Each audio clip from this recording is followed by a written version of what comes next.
حضرت امام حسین تشریف لائے، بچوں سمیت آئے۔ حور بن یزید ایک شخص تھا، حور بن یزید، حور بن یزید نام یاد رکھنا۔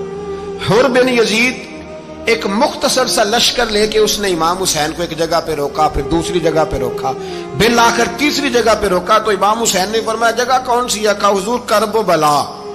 فرمایا بس یہی خیمے لگا دو، یہی۔ حضرت سیدہ زینب نے پوچھا امام حسین سے کہ سارے زمانے نے روکا ہے، ٹھیک ہے آپ حق پہ ہیں، یہ بھی سب نے کہا ہے آپ حق پہ ہیں، پر روکا بھی سب نے، آپ روکے کیوں نہیں؟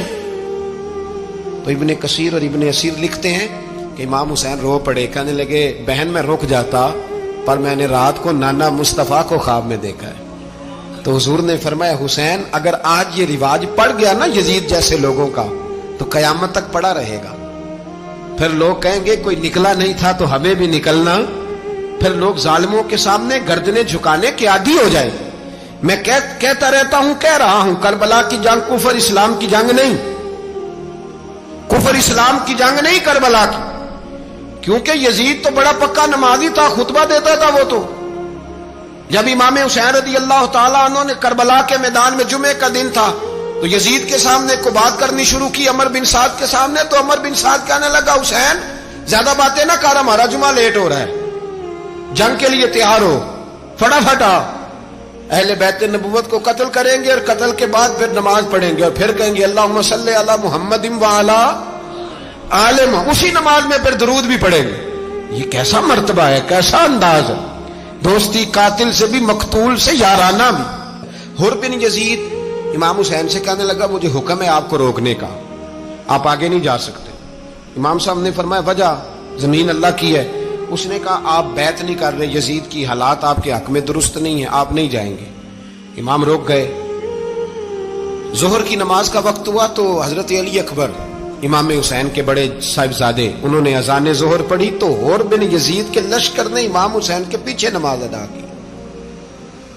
کہا بھئی تم مقابلے میں آئے ہو، نماز پیچھے پڑھتے ہو؟ کہا حضور مقابلہ تو تلواروں سے کر رہے ہیں پر ہمارا دل تو مانتا ہے نا کہ مصطفیٰ کا نواسہ بڑی شان والا ہے۔ حور بن یزید نے 3 نمازیں لشکر سمیت امام حسین کے پیچھے پڑھی ہیں، 3 نمازیں، ظہر اثر اور مغرب۔ پھر امام حسین کے سامنے شرائط پیش کی کہ آپ کو یہاں گھیر لیا گیا ہے، یہاں آپ بیعت کریں گے، یہاں آپ جنگ کریں گے، 2 ہی باتیں۔ امام حسین نے فرمایا نہیں بھائی بیعت تو میں نہیں کرتا، اس کے علاوہ تم جو کہتے ہو میں کرنے کو تیار ہوں۔ اس نے خط لکھا، عبید اللہ ابن زیاد کو ایک بندہ دوڑایا پیچھے، کوفے چند میل پہ کوفہ تھا، کہا وہ نہیں مان رہے، کیا کرنا ہے؟ تو حسین ابن علی ہے، میں زیادہ دیر انہیں روک بھی نہیں سکتا۔ انہوں نے پیغام دیا حور بن یزید کو کہ کرنا کچھ بھی نہیں، ان کا پانی بند کر دو، بلیک میل کرو، کھانا پانی نہیں ملے گا، چھوٹے چھوٹے بچے ہیں، خود ہی مان جائیں گے۔ حضرت امام علی مقام کے بارے میں حور کے پاس جب یہ پیغام آیا تو حور کہنے لگا میری طبیعت نہیں مانتی حسین پر پانی بند کروں، دل نہیں مانتا۔ جب یہ لفظ کہے نا دوبارہ تو پھر عبید اللہ ابن زیاد نے عمر بن سعد کو 10,000 آدمی دے کے بھیجا، کہا حور بن یزید لچک دکھا رہا ہے حسین کے حق میں۔ ایک رے کا علاقہ تھا، بڑی وہاں فصل ہوتی تھی، لوگ کوشش کرتے تھے وہاں کا گورنر بننے کی، کوشش کرتے تھے۔ تو عبید اللہ ابن زیاد کہنے لگا تمہیں رے کی گورنری ملے گی، سب سے سرسبز و شاداب علاقہ، تمہیں وہاں کا گورنر بنایا جائے گا اگر حسین کے خلاف لڑو گے۔ یہ اتنی زبردست ہوتی ہیں گورنریاں کہ گورنریوں کے لیے لوگ نسل رسول کے خلاف بھی نکل آتے ہیں، یہ اتنی تگڑی ہوتی ہیں، اتنی جلدی وفاداریاں بدلتی ہیں۔ امام حسین کو روک لیا گیا، عمر بن سعد نے روک لیا۔ 1 محرم کو امام آئے، 7 محرم تا روکا گیا، 7 محرم کو پانی بند کر دیا۔ جانور پانی پیتے تھے، گھوڑے پیتے تھے، کتے پیتے تھے، لیکن مصطفیٰ کے گھرانے کو پانی پینے کی اجازت 3 دن تک پانی بند رہا۔ 9 محرم کو عمر بن سعد نے اور لوگ بلائے۔ شمر ایک بڑا سخت آدمی تھا، سنگ دل بدبخت، جس نے حضرت علی اصغر کے گلے پر تیر مارا تھا، وہ اور لشکر لے کے آیا۔ رات کو کہنے لگا امام حسین رضی اللہ تعالیٰ عنہ سے کہ بس بڑا ہو گیا، یہ 9-10 محرم کی درمیانی رات، یا آپ جنگ کریں گے یا آپ بیعت کریں گے، 2 ہی باتیں۔ امام حسین اندر گئے، سیدہ زینب سے مشورہ کیا، باہر آئے، فرمایا بات وہی ہے جو پہلے دن والی ہے۔ او بھائی بچے ساتھ ہو،